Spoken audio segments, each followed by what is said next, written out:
libro estudia el contexto de valores y creencias en el que se ha desarrollado la venganza en Occidente, para intentar comprenderla en profundidad y superarla. Se parte de la premisa de que la naturaleza humana es, esencialmente, intencionalidad, que se desenvuelve en un contexto histórico-social. Por tanto, la violencia y la venganza no forman parte de nuestra naturaleza ni de nuestra herencia como seres que surgimos de un entorno salvaje. Reconocemos en nuestra historia el desarrollo de la venganza, pero no asumimos eso como un proceso mecánico natural sin otra alternativa. El proceso histórico se ha desarrollado de una forma, pero no es sostenible que este proceso sea determinado por su herencia natural. Asumir esto sería asumir el determinismo y negar la diversidad de respuestas ante una misma situación. Por otra parte, no está confirmado que en los 3 millones de años de evolución humana la violencia haya sido perpetua. No está confirmado que no hayan podido desarrollarse culturas pacíficas. De hecho, una línea de prehistoriadores defiende que cuando conseguimos aprender a producir el fuego, se estableció un periodo desde el 150.000 hasta el 8.000 antes de nuestra era que llaman periodo pacífico.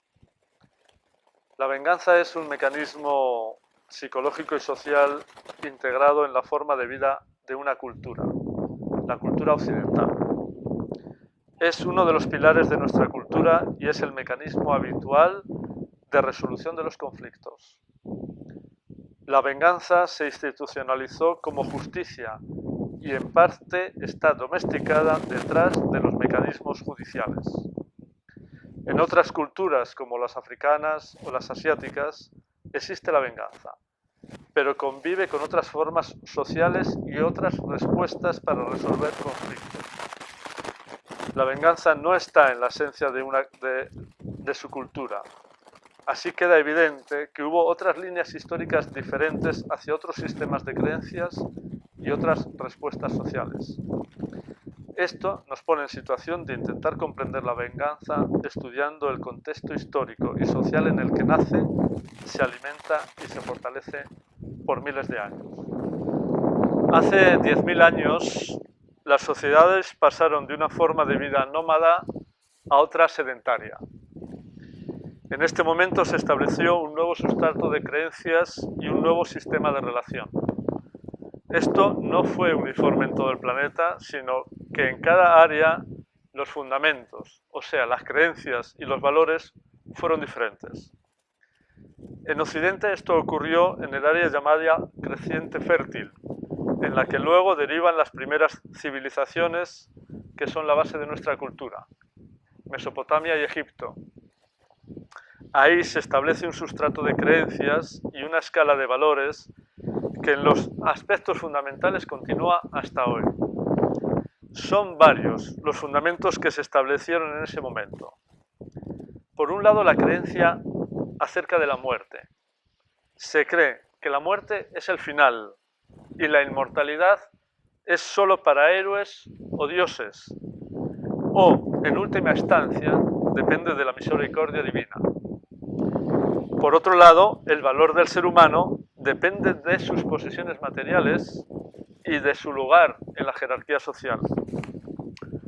Ambas creencias están vigentes hoy en día y se aprecian con claridad en nuestras formas de relación.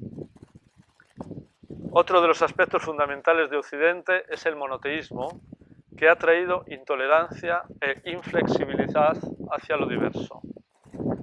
Además está el sentimiento de culpa, envenenando y minimizando el alma humana. Y el gran motor de nuestra cultura, la competitividad, que a veces se ha llamado honor, orgullo, imagen de sí o cultura del éxito. Además, la competitividad se realimentó en el gran impulso hacia el desarrollo material en el que se confiaba para la victoria y el éxito. Todo esto ha configurado una cultura de la hipocresía, del cinismo, vacía de valores espirituales, Así se comprende que la venganza sea una respuesta en este contexto en el que priman los valores materiales, la desconfianza y la superficialidad. ¿Y cómo funciona la venganza? El punto de partida es la creencia que afirma que producir a quien me hizo daño un sufrimiento semejante al que él me causó compensa y resuelve la situación. Así, el mecanismo de la venganza parte de una peraltación de la injusticia o la traición cometida por el agresor, afirmando nuestro dolor, nuestra indefensión y exigiendo que el culpable pague o sufra por lo que hizo. La mirada se fija en su maldad y su traición, a la vez que en nuestra lealtad, indefensión, sufrimiento y daño recibido. Aquí, el mecanismo de culpabilizar tiene libertad total. Pero en la base de esto también está la mirada social, porque alguien que ha sufrido una injusticia ha sido dañado en su orgullo, en su honor, en su imagen de éxito. Eso no se puede consentir, se precisa una compensación. Pero, ¿realmente la venganza resuelve la frustración o el sufrimiento que siente la víctima? ¿Verdaderamente se siente bien y reconfortado alguien que se ha vengado directamente o a través de la justicia? Verdaderamente no funciona la venganza para recuperar el bienestar, sino superficialmente. En realidad, lo que ocurre en primer lugar cuando se ejecuta la venganza es una catarsis de una tensión acumulada por la injusticia. Lo que sucede en segundo lugar es que crece el nihilismo, la sensación de vacío y sin sentido en el fondo del alma humana. Por eso decimos que la venganza fracasa en su objetivo de compensar y de restablecer el bienestar. La clave para comprender la raíz del sistema de venganza es comparar las creencias y los valores de las personas vengativas con quienes en situaciones similares evitaron la venganza. ¿Por qué unos se vengaron y otros no se vengaron? Observamos que quienes tienen unos valores y unas creencias materialistas, superficiales, quienes son muy competitivos o ambiciosos, son más vengativos. Aquellos que tienen valores humanos, una mayor bondad o un sentimiento espiritual de la vida, no se dejan arrastrar por el afán de venganza o se resisten a ejecutar la venganza. Estos no son valores absolutos, pero sí tendencias muy claras. Por esto es que podemos afirmar que solo una búsqueda de valores espirituales y una comprensión de que la venganza no resuelve nada puede liberarnos de una línea histórica que tanto daño nos ha hecho y aún nos hace.